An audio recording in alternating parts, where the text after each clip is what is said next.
Welcome to Kenton's videos. Enjoy the video. You begin by verifying identity. Use two identifiers like name and DOB because accuracy prevents errors. Next, collect essentials: active problem list, allergies, current meds, recent vitals, and any external records. Choose a chart template now. SOAP is concise for follow-ups, H and P suits admissions. Once chosen, create a header with identifiers and visit date. Write a one-line chief complaint and link it to the problem list, so subsequent notes align and you avoid duplicate entries. You document the history with specifics: onset, duration, modifiers, and pertinent positives and negatives so reviewers understand context. Then, perform and record focused physical exam findings and vitals, list abnormal values clearly.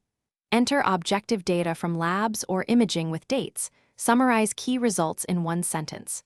Now synthesize an assessment, prioritize diagnoses, explain reasoning, and assign diagnosis codes tied to each problem.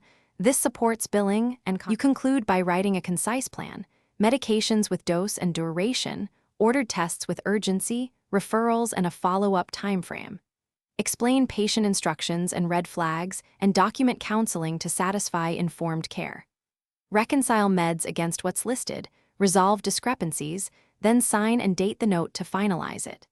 If something goes wrong, missing data, flag the chart, add a focused addendum with source and time, and notify the team so gaps are closed promptly.